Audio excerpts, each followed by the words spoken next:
자, 오늘 함께 보실 말씀은요, 요한복음 14장 12절부터 27절까지 좀 보도록 할게요. 요한복음 14장 12절부터 27절까지 말씀입니다. 우리 교도 가시고 마지막은 함께 읽겠습니다. 내가 진실로 진실로 너희에게 이르노니 나를 믿는 자는 내가 하는 일을 그도 할 것이요 또한 그보다 큰 일도 하리니 이는 내가 아버지께로 감이라.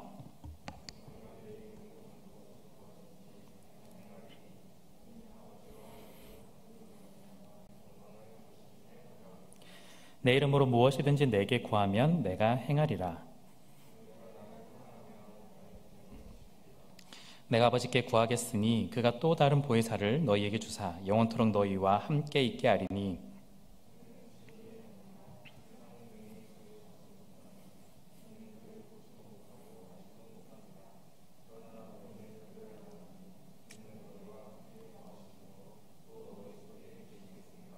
내가 너희를 고아와 같이 버려두지 아니하고 너희에게로 오리라.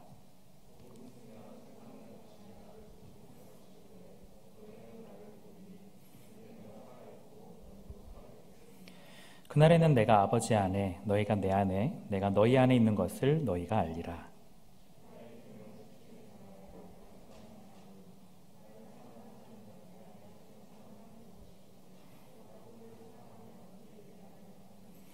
가룟이 아닌 유다가 이르되 주여 어찌하여 자기를 우리에게는 나타내시고 세상에는 아니하려 하시나이까.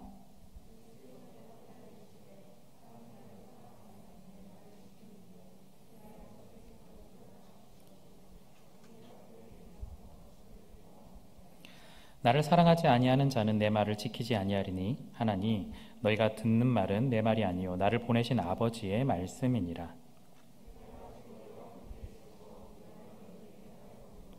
보혜사 곧 아버지께서 내 이름으로 보내실 성령 그가 너희에게 모든 것을 가르치고 내가 너희에게 말한 모든 것을 생각나게 하리라.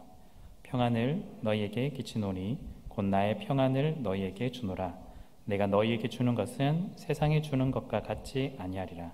너희는 마음에 근심하지 말고 두려워하지도 말라. 아멘. 오늘은요 성령 강림 주일입니다. 성령 강림 주일은요 성령님께서 2000년 전에 오순절에 마가의 다락방 가운데 기도하던 제자들 그 위에 강림하신 사건을 기념하는 절기인데요. 우리는 성령이 강림한 시대를 살고 있는데요. 그럼에도 불구하고 사실은 성령 하나님에 대해서 우리는 좀 약간 찬밥처럼 대우를 했던 것 같습니다. 그래서 성령에 대해서 잘 알지도 못하고 또한 오해도 많았고요. 또한 그렇기 때문에 우리가 성령님보다는 그냥 하나님, 예수님 여기에 훨씬 더 조금 더 관심이 많지 않았나. 사실은 동등한 그런 관심을 가지고 해야 되는데요. 그래서 오늘 성령에 관해서 몇 가지를 조금 나누려고 합니다. 물론 원래 성령을 이야기하려면 많은 이야기들을 해야겠지만 오늘 성령 강림과 관련해서 성령 강림절이 무엇인지 그리고 우리가 왜 지키고 있는지 이야기를 잠시 하려고 하고요. 그리고 또 우리가 가지고 있는 성령에 대한 오해 그리고 특별히 이 성령님이 그렇다면 결국에는 우리와 관련을 좀 지어야 될 텐데 우리와 어떤 관계인지를 오늘 조금 살펴보려고 합니다. 어쩌면요 제 설교가 원래 좀 그렇지만 강의처럼 되지 않을까 사실은 걱정을 좀 했는데 되지 않게 해보려고 하는데요. 어쨌든 잘 따라오시면 좋겠습니다. 자, 먼저 성령 강림 주일 우리가 좀 생각을 해보려고 합니다. 보면 그 개신교에서는 절기라고 하는데요. 이 교회력에 따른 절기를 몇 가지 하지는 않아요. 몇 가지밖에 지키지 않습니다. 대표적인 게 이제 고난주간, 올 초에 생각해 보시면 고난주간이 끝나고 나면 부활절, 그러니까 부활절 이후에 딱히 뭐가 없었죠. 그 이후에 오늘 성령 강림 주일, 성령 강림절 이렇게 등장하고요. 이후에 뭐가 있죠? 예전 같았으면 맥추절 이런 것도 했었는데 요즘은 좀 많이 좀 적어지는 편이고요. 추수감사주일, 가을 되면 그리고 성탄절 이 정도입니다. 사실은 사순절 이렇게 이야기도 많이 하는데요. 이거는 일반적인 개신교에서는 잘 하진 않고요. 가톨릭에서 이어지는 걸 요즘 좀 많이 한다고 좀 보시면 되겠습니다. 자, 성령 강림인데 이 성령님께서 앞서 말씀드렸지만 오순절 때 마가의 다락방에서 기도하던 제자들 약 120명 정도 있었는데 이 제자들 가운데 성령님께서 오신 걸 강림이라고 하는데요. 강림하신 사건을 기념하는 절기입니다. 이스라엘에게는요 7가지 7대 절기가 있어요. 우리에게는 우리나라식으로 하면은 크게 2대 절기라고 할 수 있겠죠. 설날과 추석 이런 식으로 하고 중간중간마다 이제 여러 가지 포인트들이 있긴 하지만 이스라엘에는 7대 절기라고 있습니다. 1월부터 시작되는데요. 1월부터 6월절 들어보셨죠? 6월절에서 연결되는 무교절, 초실절 이렇게 있고요. 그리고 한 5월쯤 넘어가면은 예 감사합니다. 조금 이따 설명하는데 계속 띄워주십시오. 네, 오순절을 77절 맥추절이라고 하고요. 그 다음에 나팔절, 속죄일, 초막절 이렇게 있습니다. 아마 몇몇 단어들은 좀 들어보셨을 겁니다. 이게 1월부터 7월까지 모두 다 몰려 있어요. 그런데 이제 이스라엘 역사상 시간이 조금 지나면서 이제 하반기에 2가지가 더 생기는데 수전절과 부림절 2가지가 더 있습니다. 그런데 수전절과 부림절을 제외한 제가 앞서 말씀드린 7가지가 7대 절기입니다. 우리나라 절기도 헷갈리는데 저는 12지간 이런 것도 지금 너무 헷갈리는데 그렇다고 다 외우실 필요는 없고요. 오늘 말씀드리고 싶은 건 이 절기 중에서 몇몇 중요한 절기들이 가지고 있는 의미를 우리가 좀 잘 안다면 왜 성령 강림이 참 중요하구나를 좀 아실 수 있을 것 같습니다. 특별히 6월절, 초실절, 오순절 3가지를 잠시 우리가 좀 보려고 해요. 표에 옆에 무슨 설명이 따로 없는데요. 제가 일부러 좀 그냥 이렇게 간단하게만 표현을 좀 했습니다. 제일 위에 보시면 6월절, 초실절, 오순절 되어 있어요. 6월절은 어떤 거냐면요. 우리가 어린 양의 피, 출애굽기에서부터 등장한 절기입니다. 그래서 거기서 6월절을 영어로 하면 패스오버이라고 이야기를 하는데요. 그러니까 넘어가다요, 넘어가다. 출애굽기 상상해 보시면 마지막 날 재앙, 10번째 재앙 때 하나님께서 이스라엘 백성들이 이렇게 말씀하셨죠. 양의 피를 발라서 문설주에 바르면 넘어갈 거다. 바르지 않으면 그 집의 장자는 반드시 죽을 거다. 그래서 아는지 모르지만 시키는 대로 막 했어요. 그러니까 시키는 대로 한 집은 진짜 죽음이 넘어가고 다시 살게 되었죠. 그래서 그 살게 된 계기가 뭐냐면 이 양의 피였습니다. 6월절 그 일이었고요. 정확하게 날짜가 음력으로 계산하기 때문에 며칠 뒤, 이거 계산은 좀 애매하긴 한데 보통 사흘 뒤라고 이야기도 하고 안식 후 첫날 이야기를 하는데요. 이후에 지나가면 이제 초실절이 등장합니다. 초실절은요 곡식을 첫 수확하는 겁니다. 이때는 우리나라하고는 좀 날이 다르죠. 우리나라는 보통 논농사를 짓기 때문에 대부분 9월에서 11월 이 사이인데요. 그 당시에 거기는 보리를 재배를 했어요. 그러다 보니까 보리는 논하고 거의 반대라고 보시면 되거든요. 그래서 지금 시기쯤 다 왔을 때 이제 보리를 처음으로 수확을 하는 겁니다. 그래서 곡식에 처음으로 수확한다고 해서 초실절이라고 이야기를 해요. 그러니까 처음으로 이렇게 수확을 하겠죠. 근데 첫 수확으로부터 계속해서 수확 끝날 때까지 완성이 필요하잖아요. 대략 50일 정도라고 봐요. 그 50일은 7749 플러스 하루 정도입니다. 그래서 7749가 77절이라고 부르는 이유도 여기에 있고요. 그리고 맥추절이라고도 부르는 것도 보리를 수확한다 해서 맥추절이라고 이야기해요. 그게 다 오순절 이야기인데요. 어쨌든 50일 이후에 완성, 오순절입니다. 그래서 오순절은요 6월절부터 시작된 것의 완성이라고 볼 수 있는데 곡식을 수확하는 것을 완성시키는 것과 같다라고 이야기를 할 수가 있습니다.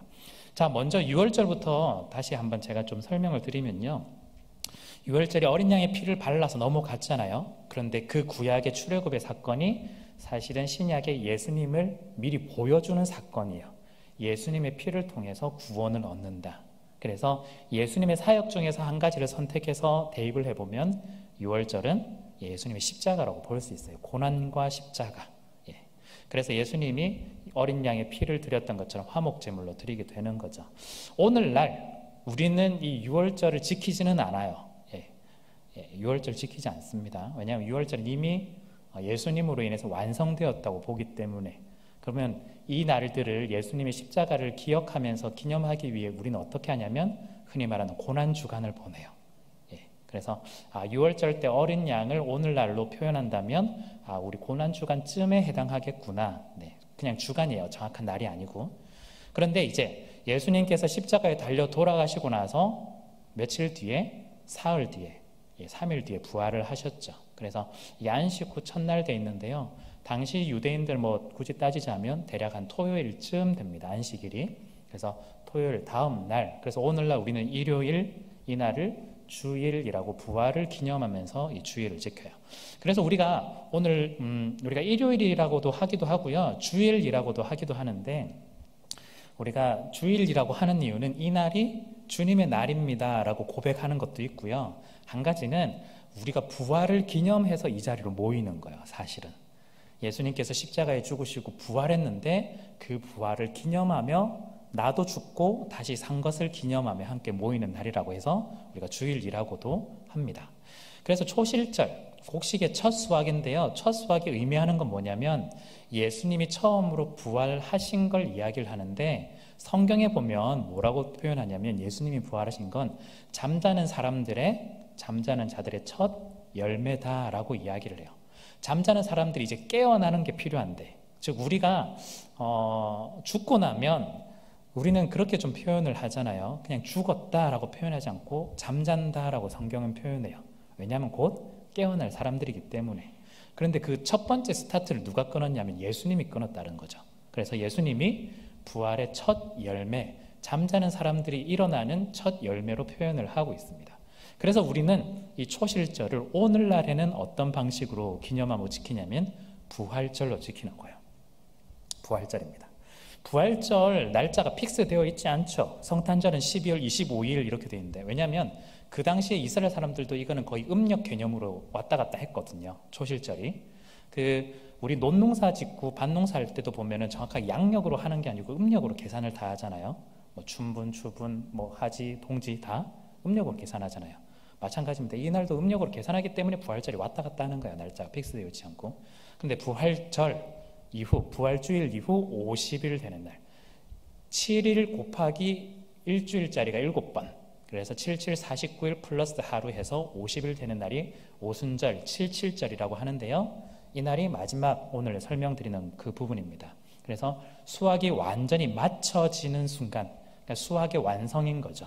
완성, 마무리가 되는 거예요. 이때 예수님께서 사역을 하실 때 부활하신 후에 뭘 하셨냐면, 예수님이 이 땅 가운데서 하나님의 나라를 전하시면서 사람들을 많이 만나시고 결국 마지막 날에는 승천하셨죠. 예수님이 사도행전에 보면 승천을 하실 때 어떤 약속을 하셨냐면 성령을 보내주시겠다라는 약속을 하셨습니다. 그런데 그때가 언제냐면 오순절 때 성령님이 임했던 거예요. 오순절 때 성령님이 임했습니다. 그래서 성령 강림은요, 예수님의 사역의 완성이라고 볼 수가 있습니다. 이 말은요, 우리는 십자가 부활만 예수님 이야기를 하는데 사실은 플러스 하나가 더 있는 거예요. 진짜 완성, 마침표, 활용점정 같은. 그냥 그런, 요즘 속담 다 아시죠? 활용점정. 용이 막 있는데 눈을 이렇게 제대로 딱 그림을 닦으니까 용이 살아났다는 사자성어. 모르시나요? 네. 그런 것처럼 예수님의 사역, 십자가 부활 너무너무 중요한데 우리는 이게 전부라고 생각했는데 그게 아니라 십자가의 부활만 이야기하면요, 2000년 전의 이야기로 끝이에요. 나랑 무슨 관계가 있어? 이거죠. 2000년 전에 예수님이 여러분과 무슨 관계가 있나요? 어떻게 연결되나요? 성령님이 연결시켜 주는 거예요. 그래서 예수님께서는 그 땅, 팔레스타인 그 땅에서 십자가 부활로 끝, 이게 아니라 성령을 보내주셔서 모두가 다 예수를 믿을 수 있도록 시 공간을 다 초월해서 믿을 수 있도록 은혜를 베풀어 주시는 겁니다. 그래서 예수님의 사역의 완성이 성령 강림이라고 할 수가 있어요. 6월절은 예수님께서 화목제물로 드렸고 초실절은 부활의 첫 열매라고 한다면 오순절 이날은요, 성령님이 오셔서 뭐가 시작됐냐면 교회가 시작된 날입니다. 교회가 시작이 되었어요. 우리에게 성령이 오셔서 성령이 하시는 일들을 우리가 그대로 행할 수 있게 되는 거예요. 오늘 마지막에 성령님이 하시는 일을 간단하게 좀 3가지 정도 말씀을 드릴 텐데 잠시 간단하게 한 가지만 얘기해 본다면, 예수 그리스도께서 이 땅 가운데 사역을 하셨을 때 일을 하셨어요. 그런데 그 일이 거기서 끝나는 것이 아니라 예수님만 하는 것이 아니라 우리에게도 성령님을 주셔서 우리도 동일하게 예수님처럼 일할 수 있도록, 예수님처럼 사역할 수 있도록 은혜를 베풀어 주셨다는 거예요. 상상해 보시면 예수님이 하나님 말씀 전하셨죠. 그리고 예수님이 하나님과 사람들 사이에 중보자가 되셔서 연결도 해주셨어요. 그리고 예수님이 우리를 구원하시고 또한 우리를 위해서 모든 것들을 다 해놓아 주셨어요. 함께 하신다는 거예요. 그런데 그 역할이 예수님만 할 수 있는 것이 아니라 이제는 성령을 받은 우리가 동일하게 그 역할을 할 수 있다는 거예요. 사람들에게 하나님 말씀 전해줄 수 있어요, 우리가. 그리고 하나님과 세상 사람들 사이에 우리가 다리가 돼주는 역할도 해요. 물론 예수 그리스도를 믿어야 구원받는데 그걸 돕는 역할들이란 뜻이에요.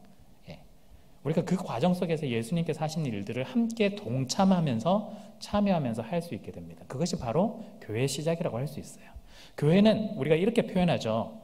예수님은 교회의 머리, 네. 우리는 교회의 몸. 네. 충분히 이해하실 거예요. 이게 가능한 건 성령이 우리 가운데 오셔서 우리가 성전이 되었기 때문에 가능한 거거든요. 그래서 오늘 우리는 이날을 성령 강림을 기념하면서 지키게 됩니다. 그냥 단지 성령님이 오셨어요, 그래서 우리가 성령을 받아야 돼, 이렇게 그냥 생각하는 게 아니라 사실은 예수님 사역의 완성이 성령의 강림이고 성령 강림을 통해서 우리가 다시 십자가 부활로만 끝난 것이 아니라 교회가 온전한 교회가 되어서 교회가 시작될 수 있도록 하는 이날이 바로 성령 강림 주일이라고 이야기를 할 수가 있겠습니다.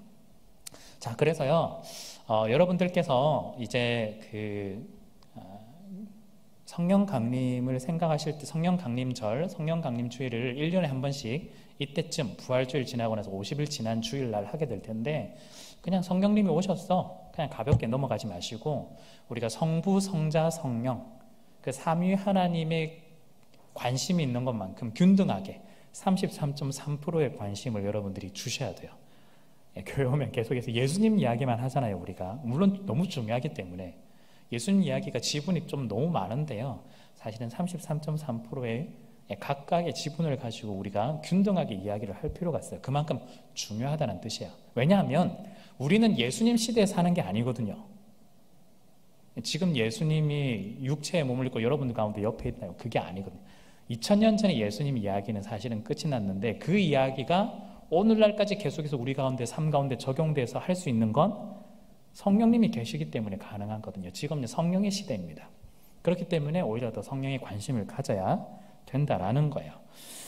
제가 이런 표현을 예전에 한번 한 적이 있는데요, 시간과 공간을 초월하신 그 하나님께서, 모든 하나님께서, 그 하나님께서 우리를 사랑하셔서 우리의 인간의 시간과 공간 속에 오셨어요. 2000년 전에. 그게 성자 예수님이죠. 그런데 그 예수님이 2000년 전에 끝난 것이 아니라 오늘날 우리에게도 그 하나님이 그대로 이어지는 건 성령 하나님께서 우리에게 예수님을 소개시켜줬기 때문에, 우리가 예수님을 알기 때문에 이 자리에 우리 그 하나님의 의미가 있는 거예요. 우리가 여러분들이 그걸 좀 기억하시고 우리가 나아가면 참 좋겠습니다. 그래서 예수님의 십자가 부활, 그래서 고난주간 부활절 참 중요하게 생각하는데 우리가 성령 강림도 굉장히 더 중요하게 생각해야 됩니다. 한 가지만 더 말씀드리고 성령에 대해서 조금 더 얘기하면요, 우리 고난주간 부활절, 성령 강림 이렇게 하는데 여러분들이 생각하시기에 어느 게 이 세 개 중에 지금까지 가장 더 관심을 가지고 중요하게 생각을 했었던 것 같나요? 어쩌면 고난주간이 제일 비중이 컸을 거예요. 예수님이 나를 위해서 십자가에 달려 죽어주셨어. 거기에 비해서 부활절이 굉장히 뭔가 고난주간에 비해서 뭔가 이렇게 일어나던가요? 아니었을 것 같아요. 고난주간에 가지고 있던 비중만큼 부활절이 그렇지 않았어요. 그리고 부활절만큼 또 비중이 성령 강림에도 있지 않아요. 제일 크고 고난주간이, 그 다음 어느 중간 부활절 되고 제일 작은 게 성령 강림이었던 것 같아요. 이 말은요, 우리가 지금까지 신앙생활을 할 때 정말 성령님의 도움을 가지고 기쁘게 신앙생활을 하는 게 생각보다 많이 없었고, 사실은 이 고난에 대해서 너무너무 집중되어 있었다는 걸 사실은 반증하는 증거입니다. 여러분들 스스로 신앙생활을 하면요, 예수님이 날 위해 죽어주셨어, 이거밖에 없어요. 그러니까 너무 고난스러운 거예요. 날 위해 이렇게 죽어주셨는데 나는 이렇게 하는 행동을 보면 예수님한테 너무 미안한 거예요. 죄책감만 자꾸 들고. 근데 우리는 고난주간 너무 중요하지만요, 사실은 뒤로 가면 갈수록 더 중요하게 생각해야 돼요. 고난주간 중요하지만 부활절 더 기쁘게 생각해야 되고요, 부활절 기쁘지만 우리 가운데서 오신 성령님을 더 기쁘게 생각해야 된다는 거예요. 지금까지는 큰 원이, 큰 비중이 고난주간, 부활절, 성령 강림이었다면 이제는 고난주간, 부활절, 성령 강림, 이렇게 좀 더 우리 관심을 가지고 마음을 담아서 나의 가운데 찾아오신 이 성령님에 대해서 좀 더 마음을 두어야 되겠습니다. 자, 그런데 이제 성령님에 관한 이야기를 해보겠습니다. 표는 빼주셔도 괜찮습니다. 감사합니다. 문제는요, 우리가 성령님에 대해서 좀 오해가 많다라는 거예요. 오해가 좀 많습니다. 성령님에 대해서 오해도 많고요, 그리고 성령님에 대해서 생각보다 가볍게 여기는 경향이 있습니다. 그러다 보니 성령 강림도 좀 가볍게 여기는 거죠. 고난이 중요하니까, 십자가가 중요하니까 고난주간이 너무 중요해진 것처럼, 반대로 성령님이 좀 가벼우니까 성령 강림도 우리가 그렇게 중요하게 생각하지 않는다라는 거죠. 여러분, 성령님 하면 어떤 이미지가 떠오르세요? 성령님 하면, 성령 강림 이러면 어떤 이미지가 좀 있지 않나요? 보통 우리가 이게 제일 많이 오해했던 게, 성령 강림 주간 2주간이 되면 이제 성령 강림절을 맞아서 이제 해당되는 본문이 사도행전 2장에 나타나는 본문인데요, 실제 마가의 다락방에서 오순절 성령 강림에서 일어난 사건들, 각 지방의 말로 막 이렇게 방언들을 하면서 어떤 불 같은, 바람 같은 이런 느낌으로 찾아오게 됩니다. 그래서 물론 성경은요, 성령에 관해서 이런 이미지를 소개하고 있어요. 불 같은 성령, 바람 같은 호흡, 기름, 여러 가지 이미지를 보여주고 있어요. 그런데 우리가 이 이미지를 보여주는 건요, 사실은 우리가 잘 이해할 수 있도록 하나님께서 보여주신 하나의 상징이라고 좀 볼 수 있는데, 우리가 그걸 상징이 아니라 진짜 실제라고 착각하는 경우가 좀 많이 있습니다. 성령님 하면 진짜 바람, 성령님 하면 진짜 불, 이렇게 이해를 하는 경향이 좀 많은 것 같아요. 아니에요. 네, 아닙니다. 성령님은요, 영이에요. 영. 물질이 아니고 영입니다. 너무너무 중요해요. 우리쯤 되면, 우리 여러분들이나 저 나이쯤 되면 혹시 예전에 좀 뜨거운 수련회를 좀 갔다 오신 적이 좀 있으신가요? 좀 뜨거운 수련회 가면 열심히 기도하다 보면 이제 성령을 이제 구하는 기도도 막 하고, 성령 받는 뭐 이런 것도 좀 하기도 하고요. 그러다 보면 어떤 사람들 같은 경우에는 정말 너무너무 몸이 뜨거워졌다 이렇게 간증하는 사람도 있고, 어떤 사람은 정말 바람 같은 것이 불어가지고 나 굉장히 좀 시원하게 됐다 뭐 이런 간증을 하는 사람도 있어요. 물론 정말 성령님이 하신 일일 수도 있지만, 사실은 이제 성경에서 말하는 건요, 그렇게 크게 관련은 없습니다. 물론 성령님이 하신다면 우리가 오해해서 그 부분을 좀 제한한다고 이야기를 할 수도 있지만, 성령님에 대해서 그렇게 이야기하잖아요. 성령님은 물질이 아니라 영입니다. 영은 어떤 게 따로 있는 게 아니에요. 왜 이렇게 말씀을 하시냐면, 우리가 훨씬 더 잘 이해하고 잘 받아들이기 위해서입니다. 똑같은 이야기를 하더라도 옆에 있는 사람한테, 여러분들 옆에 있는 사람한테 이야기를 하는 거랑, 아니면 5살짜리, 7살짜리한테 아이한테 이야기를 하는 거랑 좀 다를 거예요. 만약에 은행, 저축 이런 걸 이야기해도 여러분들 옆에 사람한테 금리 이야기를 해줄 수 있어도 5살짜리한테 그렇게 이야기해 줄 수는 없잖아요. 맞춰서 이야기해 주는 거랑 마찬가지입니다. 하나님께서 가지고 있는 것들을 우리 수준에, 인간 수준에 맞춰서 표현을 해내시는 거예요. 비슷한 의미로 어떤 거냐면, 성경에는 하나님을 표현할 때 하나님은 분명 영이신데 사람의 모양처럼 있는 것처럼 자주 표현을 해요. 눈동자 가지고 그냥 지켜보고 계신다, 하나님의 팔로 우리를 안아주신다, 뭐 이런 표현들, 굉장히 근심하고 막 이런 표현들 있잖아요. 그게 어떤 거냐면 신인 동형론적 표현이라고 해가지고 마치 하나님이 사람인 것처럼 우리가 이해하기 쉽게 표현해 주시는 거예요. 그래야 하나님이 정말 가슴이 아프시구나, 마음이 정말 힘드시구나, 하나님이 우리를 정말 기뻐하시는구나, 이렇게 우리가 이해한다라는 거죠. 우리 수준에 맞춰서 이야기해 주시는 거예요. 그래서 그냥 이미지일 뿐입니다. 그래서 여러분들께서 이 성령님에 대해서 이해를 할 때 물질로 이해를 하시면 나중에 크게 조금 힘들어지게 됩니다. 왜냐면요, 물질로 이해하면은 이런 거예요. 성령님으로 나를 가득 채운다. 그 우리가 원래 원하던 표현으로는 또한 이해가 충분히 성령님이 됐다면 이런 표현 써도 괜찮습니다. 저도 자주 쓰는 표현인데요, 성령님으로 가득 채운다, 이렇게 할 때 우리가 정말 이 가득 채운다는 건 충만하다, 관계적으로 정말 하나님 안에서 그게 충만하다라는 뜻인데, 우리가 물질로 이해하면 진짜 착착착착 어느 정도 차는 약간 그런 이미지로 자꾸 생각을 하는 거예요.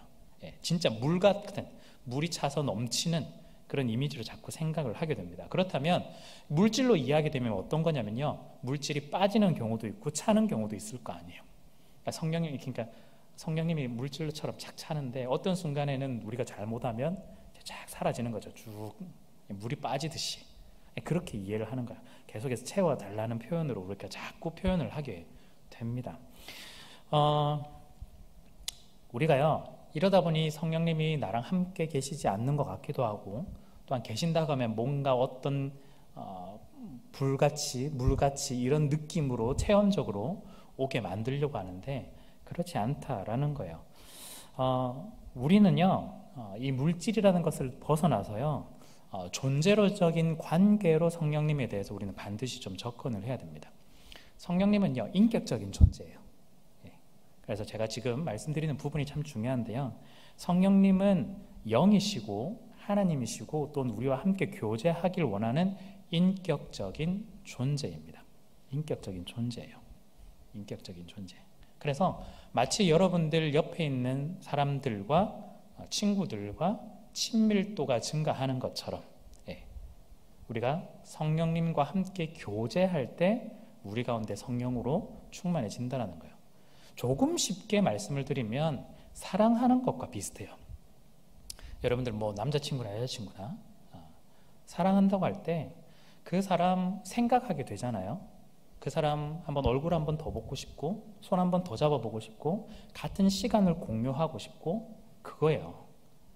우리가 성령님과 함께 교제한다는 건 우리가 하나님에 대해서 더 알고 싶어하고 하나님과 시간을 함께 나누고 싶어하고 내 이야기를 하고 싶어하고, 또한 하나님은 나한테 무슨 얘기를 하는지 궁금해하기도 하고, 그것들로 가득 차서 내 생각이 내 마음대로 결정해서 내 판단대로 사는 것이 아니라 하나님이 원하시는 판단과 결정들을 하면서 살아가는 게 성령 충만인 거예요. 우리가 연애를 할 때 내 마음대로 결정하고 상대방의 의견도 묻지 않고 한다면 상대방 좋아하지 않잖아요. 이미 사실은 관계가 신뢰도가 좀 떨어지고 있다는 뜻이거든요. 내 마음대로 결정하고 내 생각대로 하고 내 바람대로 하고, 그건 원치 않은 거거든요. 그래서 성령님의 관계가 그런 거예요. 하나님과의 관계가. 그래서 우리가 하나님과의 관계를 잇는다는데 바로 사랑으로 이어지는 게 가장 중요합니다. 그렇다면 우리가 성령 충만할 때, 성령으로 가득 채워질 때, 그럼 어떤 결과물들이 나올까요? 사랑이에요. 너무 중요해요. 사랑입니다. 우리가 이거 잊어버리시면 안 돼요. 제가 너무 사실은 강조하고 싶은 건데요, 사랑입니다. 오늘 뭐 여러 가지 앞에 이야기를 했지만 다 잊어버리셔도 괜찮아요. 성령이 충만한 사람은 사랑으로 살아가는 사람이에요. 물론 저도 잘 안 되지만 성령으로 충만하려고 해야 되겠죠. 우리가 성령의 은사 같은 이야기를 하는데요, 은사 어떤 것들이 있죠? 예언하는 것, 방언하는 것, 뭐 여러 가지 성경에서 이야기를 하는데요, 그 모든 것들이 교회를 위해서, 또한 교회의 질서를 위해서, 결국 그 모든 것들이 사랑을 위해서 하는 것들, 즉 그걸 위해서 하나님께 주신 선물이 은사입니다. 자랑하려고 하는 것도 아니고요, 내가 그걸 통해서 이름 내세우려고 하는 것도 아니에요. 그래서 고린도전서에서요, 은사에 대해서 엄청나게 설명을 하고 난 이후에 뭐가 딱 등장하냐면 고린도전서 13장이 딱 등장해요. 사랑장이라고 이야기를 하거든요. 그 모든 것의 결론은 사랑이다라는 뜻입니다.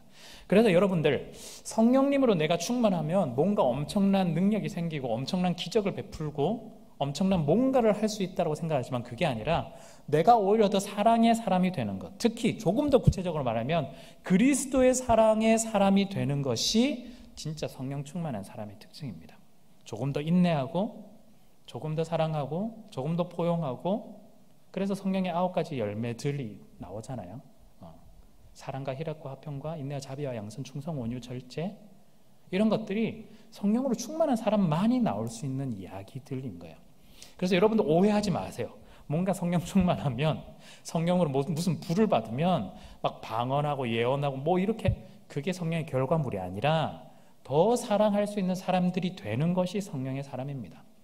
그래서 여러분들 스스로를 보실 때 내가 예수 그리스도를 믿고 나서 내가 진짜 예수 그리스도를 제대로 믿고 있느냐, 내가 진짜 성령 받은 사람이냐라고 본다면, 내가 예수 믿기 전, 이전의 모습과 지금의 모습을 비교할 때 내가 조금 더 사랑의 사람으로 변화하고 있느냐? 그렇지 않다면 여러분들 좀 심각하게 보셔야 돼요. 좀 조금이라도, 아주 조금이라도 내가 변화하고 있다. 하나님께서 나를 사랑하시는 거예요. 성령으로 내가 지금도 계속해서 치열하게 싸워 나가고 있구나. 여러분들 깨닫게 되신다라는 거예요. 자, 그래서 여러분들 이 성령님께서요, 우리가 존재론적으로 우리가 인격적으로 관계를 맺고 있는 분이기 때문에 우리가 어떤 경건 생활을 뭐 잘했다 못했다에 따라서 갑자기 나타났다 사라졌다 절대 그런 분은 아닙니다. 항상 여러분들 가운데서 사랑의 관계 속에서 손잡고 계시는 분이니까 너무 걱정하지 마시고 붙들면 좋겠습니다. 오늘 마지막에 가면 오늘 본문을 잠깐 볼 텐데요, 이 성령님으로 인해서 우리가 두려움이 없어지고 또 평안함으로 누리게 될 겁니다. 자, 그렇다면요, 우리 성령님의 역할 세 가지만 우리 간단하게 조금 보려고 해요. 이것을 여러분들에게 좀 적용을 해보시면 좋겠는데요, 그 2000년 전에 예수 그리스도께서 죽으신 이야기가 지금 우리 가운데 연결이 되고 있는데, 이 성령님이 어떤 역할을 하시느냐. 첫 번째는요, 조명입니다. 조명, 약간 이런 조명 같은 느낌인데 빛을 비춰준다는 뜻이에요. 빛을 비춰주신다는 뜻입니다. 어떤 빛을 비춰주느냐. 첫 번째는요, 성경을 우리가 받아들일 수 있도록, 말씀을 받아들일 수 있도록 빛을 비춰주세요. 이 성경책의 저자는 누굴까요?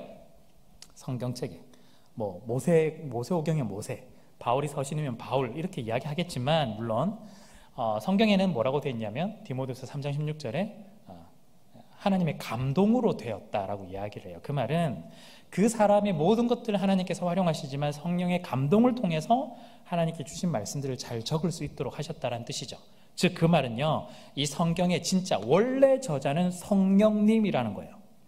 성령님이 사람을 통해서 성경을 짓게 해주셨다는 뜻입니다. 그렇다면 우리가 그런 거 있잖아요. 영화를 보거나 책을 볼 때, 소설을 읽었는데 우리는 여러 가지 추측을 해보죠. 특히 영화 같은 걸 보면은 여러 가지 해석도 해보고 감독이 가지고 있는 여러 가지 의도도 우리가 찾아보고 하는데, 근데 감독이 딱 나타나가지고 이야기를 해주면 굉장히 속 시원하잖아요.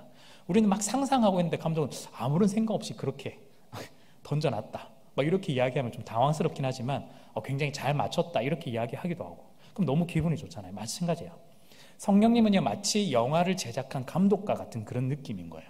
우리가 영화를 봤는데, 성경을 봤는데 어떤 면에서는 잘 이해가 되지 않는 부분, 그럴 땐 감독이 그 부분은 아직 노코멘트 하겠다, 나중에 천국 가서 알려줄게, 이렇게 이야기할 수도 있는 거고요. 그런데 분명한 건 우리가 이 말씀이 우리가 잘 받아들여질 수 있도록 이야기를 해주고 보여주고 설명해주고 하는 역할을 누가 하냐면요, 성령님이 하신다라는 거예요. 그래서 여러분들이 성경을 보실 때 이렇게 처음에 기도를 하셔야 돼요. 그냥 잘 보게 해주세요 이게 아니라 성경을 볼 때 기도를 할 필요가 있어요. 성령 하나님, 성령님께서 이 책의 저자시니까 제가 이해를 할 수 있도록 성령님께서 조명해 주십시오. 말씀을 조명해 주셔서 제가 잘 받아들이고 이해할 수 있도록 도와주세요. 이게 필요하다는 거예요. 첫 번째가 그거예요. 조명이 그겁니다. 두 번째는요, 어떤 조명이냐면 예수 그리스도를 믿을 수 있도록 하게 만드는 조명입니다. 이 성경책의 목적이 뭘까요, 여러분? 성경책의 목적. 요한복음 20장 31절에 나오는데요, 우리가 이를 통해서 쉽게 말하면 예수 그리스도를 믿게 만드는 것이 성경의 목적입니다. 성경의 목적이야. 우리가 성경을 읽었는데 여러 가지 궁금증, 호기심들이 생기죠. 무조건 계속 많이 질문하셔야 돼요. 그런데 목적을 놓치지 말고 읽으셔야 돼요. 성경의 목적은 우리가 구원받는 것. 구원받았다면 구원을 계속해서 이루어 갈 수 있도록 도움을 주도록. 이게 목적입니다. 그걸 누가 하시냐면 성령님께서 우리 가운데 해주신다라는 거예요. 첫 번째 역할이에요. 그래서 이 아주 오래된 이 성경책이 왜 우리랑 관련이 있을까? 성령님 때문에 관련이 있는 거예요. 아주 오래된 이 책, 너무너무나 오래된 이 책, 최소 2000년 더 넘은 이 책이 우리랑 관련이 있는 건 성령님께서 우리 가운데 이 말씀을 비춰주시기 때문에 우리가 이 말씀으로 인해 예수 그리스도를 알게 되고 믿게 되고 또한 성령님의 도움으로 구원을 이루어 가기 때문에 의미가 있는 거예요. 그걸 조금 있어 보이는 말로 조명이라고 이야기를 하는 겁니다.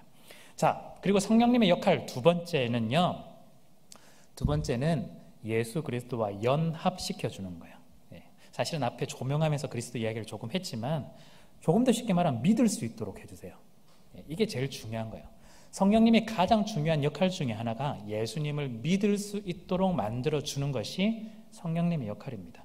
2000년 전에 그 예수님이 나랑 무슨 관계냐? 성령님이 다리를 놔주셔서 우리가 예수님을 믿을 수 있도록, 그 예수님이 내 마음 가운데 오시도록, 내가 예수님 마음 가운데 들어갈 수 있도록 인도해 주는 분이 성령님이다라는 거예요. 성령님 때문에 우리가 예수님을 믿을 수가 있습니다. 그래서요, 에베소서 1장 13절에 뭐라고 되어 있냐면, 제가 한번 읽어 드릴게요. 그 안에서 너희도 진리의 말씀 곧 너희의 구원의 복음을 듣고 그 안에서 또한 믿어 약속의 성령으로 인치심을 받았으니, 이 말은요, 진리의 말씀 곧 구원의 복음을 듣고, 이 말씀을 우리가 듣게 되고요, 그 다음에 듣고 나서 믿게 돼요. 성령님이 우리 가운데 은혜를 주셔서 믿게 되는 거죠. 뭘 믿죠? 예수를 믿게 되는 거예요. 그래서 예수 그리스도를 믿고 나면 성령으로 어떻게 되냐면 인치심, 인은 한자말인데요, 도장이에요. 도장인, 우리 가운데 도장을 찍어 주셨다라는 거예요. 즉 이 도장은 어떤 도장이냐면요, 물론 보이지 않고 글자도 안 적혀 있죠. 제가 약간 우리 이해하기 쉽게 참 잘했어요. 도장 찍듯이 예수님 믿는다는 걸 증명한다는 도장 같은 거예요. 성령님이 우리 가운데 찍어주시는 거죠. 우리가 이 모든 과정이 성령님이 예수님을 믿을 수 있도록 우리 가운데 해주신다는 게 너무너무 중요합니다. 그렇다면요, 여러분들께서 내가 예수님 믿어요, 예수님 믿고 싶어요, 예수님 받아들이고 싶고 영접하고 싶어요, 이렇게 말하는데 그 과정에 누가 관여를 하시냐면 성령님이 관여를 하신다라는 거예요. 그러면 여러분들이 기도도 이렇게 해볼 수 있겠죠. 성령님, 제가 예수님을 영접하고 싶습니다. 예수님 정말 받아들이고 믿고 싶습니다. 나에게 믿음 허락해 주시고 예수님을 받아들일 수 있도록, 믿을 수 있도록 도와주세요. 그래서 여러분들께서 혹시 여러분들도 예수님에 대해서 더 믿고 싶다면, 그리고 주위에 예수님 참 믿었으면 좋겠다 하는 사람들이 있다면 이렇게 기도해 주시면 참 좋아요. 예수님 믿게 해주세요. 이것도 참 틀린 말이 아니고 맞는 말이지만, 조금 더 구체적으로 한다면 성령 하나님 정말 그 사람 마음 가운데 가셔서 정말 믿음을 주시고 예수님 믿을 수 있도록 해주시고 정말 도장 한번 찍어 주셨으면 좋겠습니다. 그래서 정말 예수님 잘 믿는 사람이 될 수 있도록 도와주세요. 성령님께서 해주셔야 됩니다. 이게 너무너무 중요하다는 거예요. 그래서 꼭 그걸 기억을 하시면 참 좋겠습니다. 자, 그래서요, 제가 앞에 은사 이야기를 잠깐 했는데, 이 성령님의 목적이 예수 그리스도를 알게 하고 연합하게 하는 것이라면 이 은사도 마찬가지입니다. 성령님의 은사는 기프트, 선물이거든요. 선물이에요. 이걸 통해서 우리가 예수님에게 더욱더 가까이 가는 게 목적이에요. 어떻게 보면 은사를 받는다라는 건요, 어떤 특별한 능력이 있어서 받는 것이 아니라 우리가 더 예수님을 잘 믿을 수 있도록 주시는 선물이라고 볼 수가 있어요. 잘 믿을 수 있도록. 그 말은 이미 믿음이 어느 정도 완성된 사람한테는 이 선물이 필요 없다는 뜻이에요. 믿음이 조금 약해서 확실한 것이 필요할 때, 믿음이 조금 연약해서 확실하게 잡을 수 있는 것이 필요할 때 어쩌면 하나님께서 이 선물을 주실 수 있다는 거죠. 그래서 여러분 방언 아예 하셔도 돼요. 네, 괜찮습니다. 그렇지만 안 하신다고 해서 못 하신다고 해서 너무 또 그렇게 생각하실 필요도 없어요. 어쩌면 방언을 받는 사람은 조금 연약해서 믿음을 더 확실하게 해주기 위해서 주는 선물일 수도 있고요. 또한 단단하게 어느 정도 잘한 사람은 너 그런 선물 필요 없어도 잘 하니까 괜찮아, 이렇게 하는 거죠. 신앙이 약한 사람들한테 어쩌면 주어지는 걸 수도 있습니다. 그래서 이것들을 통해서 우리가 결국에는 뭘 지향을 하고 있냐면, 궁극적으로는 앞에서 사랑이라고 이야기했지만 그 과정 속에 이걸 통해서 예수님을 아는 과정을 통해서 결국 교회의 질서를 세우고 사랑을 이루는 그 과정 속에 인사가 주어진다는 걸 조금 말씀을 좀 드리고 싶습니다. 자, 특별히 그리스도를 이렇게 알고 연합할 때 성령님께서 주실 때 여러분들께서 좀 기억을 하셔야 되는 것이 한 가지가 있는데요. 예수님을 아는 것이 두 가지의 방법이 조금 있어요. 어떤 거냐면 개인적으로 예수님을 영접하는 것도 있겠지만 공동체를 통해서 우리가 깨닫게 되는 것도 있어요. 그래서 교회가 좀 중요한 겁니다. 성령님께서는요, 교회를 통해서 일을 하시거든요. 우리가 개인적으로 신앙을 얻고 개인적으로 믿고 물론 하겠지만 구원은 개인적으로 얻지만 구원을 이루어가는 것, 구원을 완성시켜 나가는 건 공동체, 즉 교회를 통해서 완성시켜 나가세요. 여러분들 좀 고민이 많으시죠? 지금 물론 코로나 때문에 딱히 이렇게 부딪힐 일은 없지만 코로나 이전을 생각해 보시면 우리가 무슨 가족 모임을 하기도 하고 공동체도 하고, 근데 아마 고민이 분명히 있는 사람도 있었을 거예요. 왜냐하면 교회에서 좀 지치거나 힘들거나 또 트러블이 있었을 경우에 왜 굳이 교회를 와야 될까? 네, 그러나 아마 고민이 있었을 수도 있습니다. 그냥 신앙생활 잘 하면 되지 혼자서 왜 굳이 교회 와야 될까? 네, 교회란 이 공간, 건물 자체를 말하는 것이 아니라 우리 함께하는 이 성령의 공동체 안에서 이 모든 것들이 우리가 함께 어우러져 가며 함께 모난 것들을 우리가 어느 정도 해소해 나가면서 깎아 나가면서 구원을 함께 이루어 가기 때문이에요. 성경에는요, 구원을 말하고 할 때, 특히 하나님께서 이 구원을 이야기할 때 언약이라는 약속이라는 걸로 표현을 좀 자주 하시는데요. 이 약속은요, 1대1로 이야기하는 것 같아 보여도 성경에서는 절대 그렇지 않아요. 항상 하나님과 공동체와 약속을 맺어요. 제가 이건 여러 번 반복을 사실은 했었는데요. 예를 들어 아브라함과 하나님께서 약속을 맺어요. 12장, 창세기 12장에서 너는 복의 근원이 될 거다, 통로가 될 거다 할 때 아브라함 혼자만 약속하는 것 같지만 사실은 아브라함과 그 후손들 함께 약속을 하는 거예요. 그래야 그 후손들까지 계속해서 약속이 이어지는 거죠. 하나님이 모세와 약속을 하는 것 같지만 모세와 이스라엘 백성들 항상 공동체로 약속을 해요. 그게 굉장히 독특한 특징이에요. 그래서 하나님은요, 우리 각자를 마치 구원해 보는 것처럼 보여도 사실은 공동체, 교회를 통해서, 신약에서는 교회를 통해서 하나님의 구원을 계속해서 이루어 가신다라는 거예요. 그래서 여러분들께서 두 가지 관점이 있습니다. 개인적으로 구원을 받지만 공동체를 통해서 구원을 이루어 간다는 것도 여러분들 기억하시면 좋겠어요. 물론 이 공동체가 우리가 사람의 모임이기 때문에 굉장히 좀 뭐라고 해야 될까요? 연약하죠. 네, 부족한 점도 참 많아요. 진짜 많습니다. 그래 정말 각양각색의 사람들이 다 모여 있잖아요. 그렇기 때문에 때로는 좀 힘들 수도 있어요. 힘든데 제가 억지로 반드시 해야 됩니다, 뭐 이렇게 하지는 않고요.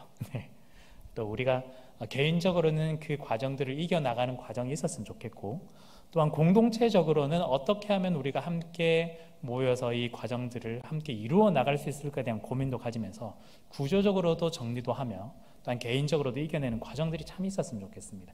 그래서 혼자만 예수 믿는 것이 아니라 함께 그리스도를 아는, 성령님께서 그리스도를 알게 해주신다잖아요. 함께 그리스도를 알았으면 참 좋겠다는 바람이 있습니다. 자, 이제 마지막인데요. 마지막 성령님의 역할은 뭐냐면요, 우리가 좀 쉽게 제가 좀 설명을 해보려고 하는데, 그리스도를 닮아서 그리스도를 따라가게 하는 것이 성령님의 역할입니다. 그리스도를 닮게 하는 것, 그리스도를 따라가게 하는 것. 이 이야기는 좀 많이 들어보셨을 텐데, 근데 저는 조금 다르게 좀 표현을 해보려고 해요. 오늘 요한복음 14장 12절, 드디어 오늘 본문이 좀 등장하는데요. 제가 한번 읽어볼게요.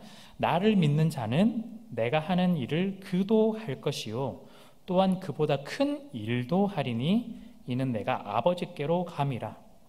자, 이게 무슨 말이냐면요, 예수님이 아버지께로 간다, 승천하신다는 뜻이에요. 승천하면 성령님께서 오실 거거든요. 그러면 앞부분이 이루어지는 거예요. 앞부분은 뭐냐면요, 나를 믿는 자는 내가 하는 일을 그도 할 것이요. 예수님을 믿는 사람은요, 예수님이 하는 일을 그 사람도 하게 된다라는 뜻이에요. 그리고 심지어 뭐라고 되냐면 또한 그보다 큰 일도 하리니. 더 쉽게 말하면요, 지금 표정들이 무슨 말이지? 약간 이런 표정인 것 같아서 우리가 예수님의 일을 한다라는 거예요, 지금. 그리고 심지어 예수님이 하는 일보다 더 큰 일들도 우리가 할 수 있다. 어떻게? 성령님께서 오셨기 때문에 우리가 가능하다. 그래서 제가 처음에 명제적으로 드렸을 때 세 번째가 예수님을, 그리스도를 닮는 것, 그리고 그리스도를 따라가게 한다는 것이 마치 내 의지가 예수님이 그냥 예수님의 생애 가운데 그냥 겸손하게 낮아지게 우리가 따라가야지, 이런 뜻으로 얘기했다기보다는요, 사실은 예수님께서 하신 이 모든 역할들을 우리에게 그대로 임무를 부여하셨다는 뜻이에요. 예수님께서 어떻게 하셨죠? 성육신 하셔서 이 땅 가운데 오셨고 고난을 받으시고 계속 십자가에 죽으시고 부활하시고 승천하시고 했던 이 과정들이 우리에게도 요청된다라는 거예요. 똑같이 예수님이 일을 한다라는 거죠. 심지어 조금은 제가 처음에 좀 이게 강의일 수도 있겠다라고 이야기를 했지만 좀 이야기를 좀 하면요, 예수님이 어떤 일을 하셨느냐라고 하면 굉장히 추상적으로 보통 대부분 이야기를 해요. 추상적으로 어떤 거냐면요, 사람들을 고치고 병든 자를 낫게 하고 하나님의 말씀 전하고 이렇게 약간 추상적으로 이야기를 하는데요, 조금 아주 구체적으로 좀 이야기를 하면요, 예수님이 하신 역할은 어떤 역할이냐면 제사장의 역할, 선지자의 역할, 왕의 역할을 하셨어요. 그게 구약에 등장하는 거거든요. 우리가 예수 그리스도라고 할 때 예수가 이름이에요. 구원자. 그리스도는 뭘까요? 칭호입니다. 칭호인데 뜻은 기름 부음 받은 자. 기름 부음 받은 자라는 그리스도란 칭호를 받은 사람이 예수예요. 그런데 기름 부음 받은 자라는 그리스도 이 말이 그 당시엔 헬라어인데요. 히브리어 구약에 동일하게 같은 뜻으로 등장하는 단어가 있어요. 그게 뭐죠?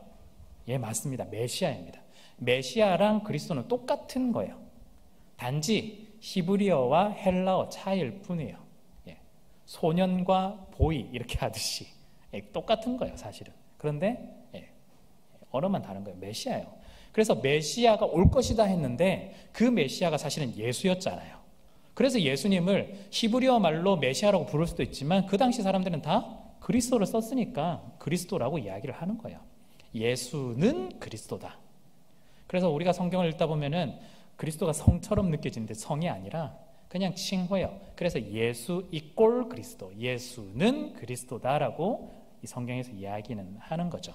그런데 중요한 건요, 이 두 가지 단어 메시아와 그리스도가 기름 부음 받은 자라고 이야기를 하는데 기름 부음을 붓는 거예요. 머리에다가 기름을 붓는 거예요. 언제 기름을 붓냐면 딱 세 가지 일을 할 때 기름을 부어요. 제사장이 딱 시작할 때 대제사장 머리에 기름 붓고 시작해요. 그리고 선지자가 시작할 때 머리에 기름 붓고 시작해요. 왕이 시작할 때 머리에 기름 붓고 시작해요. 성경에는 모든 선지자 제사장들이 다 등장할 때마다 기름 부었다는 장면을 묘사하진 않지만 대표적으로 왕이 등장할 때는 좀 이야기를 해요. 사울, 다윗 혹시 기억나시나요? 머리에 기름을 붓고 너 이제부터 왕이야 라고 이야기를 해줘요. 이 세 가지 직분들을 하는 예수님이 하셨다는 거예요.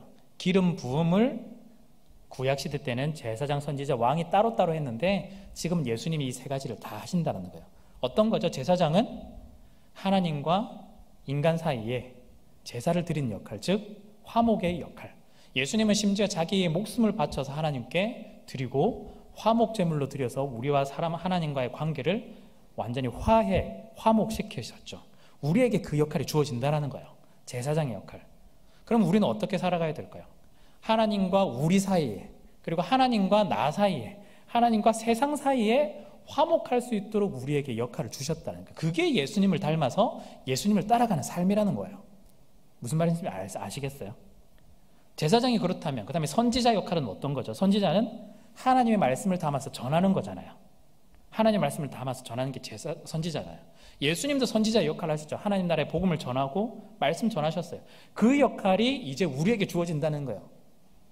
그럼 우리는 어떻게 해야 되죠? 말씀을 전해야 되는 거예요. 이 말씀을 전한다면 무슨 설교 이렇게 얘기하는 게 아니라 복음을 전하는 거예요. 쉽게 말하면 우리가 세상 가운데 복음을 전하는 거예요. 또 나 스스로에게도 내가 복음을 모른다면 내가 복음을 알 수 있도록 전하는 거예요. 주위의 지체들, 가족들에게, 또는 알지 못하는 사람들에게. 그런데 이 복음을 전한다고 할 때 이 하나님의 말씀을 전한다는 게 입으로 전하는 것도 있지만 행동으로 전하는 것도 있어요.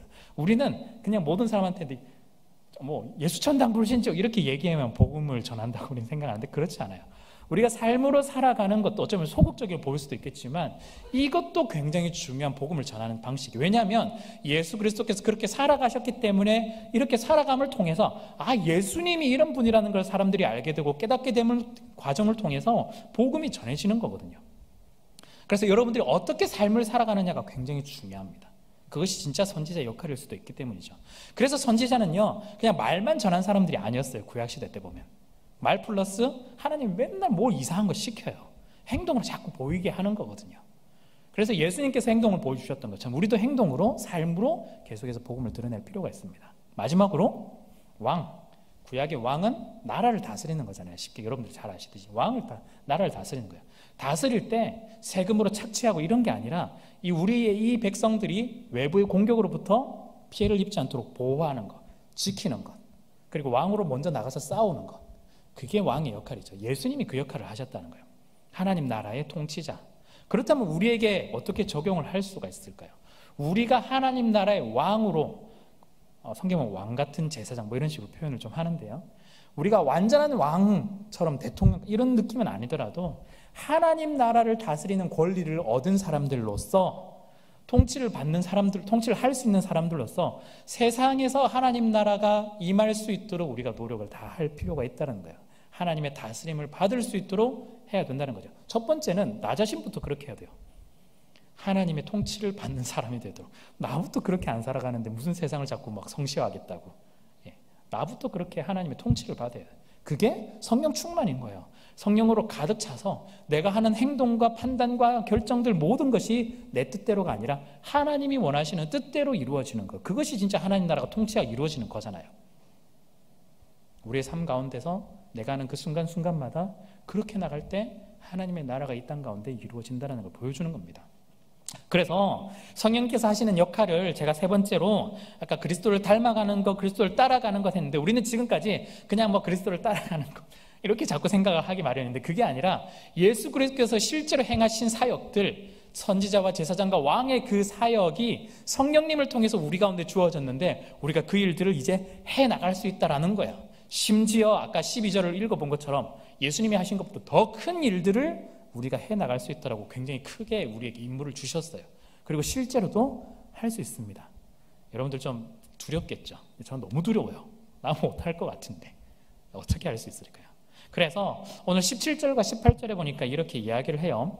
그는 진리의 영이라 세상은 능히 그를 받지 못하나니 이는 그를 보지도 못하고 알지도 못함이라. 그러나 너희는 그를 아나니 그는 너희와 함께 거하시며 또 너희 속에 계시겠습니다. 내가 너희를 고아와 같이 버려두지 아니하고 너희에게 오리라. 너희는 그를 아나니 그는 너희와 함께 거하시며. 그는 성령님이에요.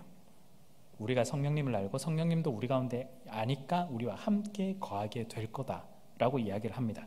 그러면서 이후에 있는 26절과 27절을 보시면요, 보혜사 곧 아버지께서 내 이름으로 보내실 성령 그가 너희에게 모든 것을 가르치고 내가 너희에게 말한 모든 것을 생각나게 하리라. 평안을 너희에게 끼치노니 곧 나의 평안을 너희에게 주노라. 내가 너희에게 주는 것은 세상에 주는 것과 같지 아니하리라. 너희는 마음에 근심하지도 말고 두려워하지도 말라. 세상에서 제일 어려운 순간이 뭐냐면 나랑 정말 케미가 잘 맞고 친한 선배가 있고 사수가 있는데 그 사수가 갑자기 일을 그만둔다. 어떻게 해야 되지? 난 못 따라갈 것 같은데. 그러니까 일 직장에서 선배가 있는데 선배를 굉장히 의지하고 막 같이 하는 게 정말 즐거웠는데 팀에서 그러면 나 이직할 거야 이러면서 딴 데 갈 거야. 갑자기 사라져 버릴 때 멘붕이 오는 거예요. 난 이제부터 어떻게 해야 되지? 난 지금까지 제대로 배웠나? 그런데 인간은 그렇게 했지만 하나님께서는 예수님께서는 이렇게 말씀하시는 거예요. 제자들이 예수님과 계속해서 붙어 다녔는데 갑자기 예수님 간다고 하니까 저희는 어떻게 해야 돼요? 저는 아무것도 모르는데. 그때 성령님께서 오시면서 하는 것이 다 생각나게 할 거다. 걱정하지 마라. 내가 알려준 거 다 기억날 수 있고 너가 그대로 전하기만 하면 돼. 두려워하지 말고 걱정하지 마라. 네가 하는 이 모든 일들이 내가 하는 것보다 훨씬 더 크게 될 거야. 걱정하지 마라고 용기를 우리 가운데 부어 넣어 주신다라는 거예요. 여러분들 우리가요 세상을 살아가는 데 있어서 성령님의 도우심을 좀 많이 간구해야 됩니다. 물론 우리 가운데 성령님이 살아 역사하고 계시지만 이 성령님께서 우리 가운데 은혜를 베풀어 주셔서 계속해서 우리가 정말 하나님을 의지하고 붙들고 살아갈 수 있도록, 그래야 우리에게 맡겨주신 이 일들, 즉 어떤 일이냐면 예수 그리스도를 닮아가고 따라가는 이 일들이 우리의 삶 가운데 계속해서 드러날 수 있게 성령님께서 도와주신다라는 겁니다. 오늘 이 말씀이 이해가 되셨는지는 잘 모르겠지만 여러분께서 간구하실 때 그냥 하나님 도와주세요 이렇게 그냥 기도하지 마시고 성령님 저와 함께 계시니 오늘 이 말씀을 붙들고 제가 기도하면 좀 기도하기 원합니다. 제가 성령님께서 저희 가운데 다 가르쳐 주신 것들을 생각날 수 있도록 도와주시고 제가 예수님을 잘 닮아갈 수 있도록, 이렇게 왜 버벅거리는지 모르겠지만 잘 닮아갈 성령님 도와주십시오. 이렇게 제가 그 가운데 여러분들이 이 세상을 능히 감당하며 살아갈 수 있도록 여러분들이 간구하셨으면 참 좋겠습니다. 그래서 오늘 성령 강림 주일, 성령님께서 우리 가운데 오셨는데 성령님 막 도망가고 이러지 않으시거든요. 네.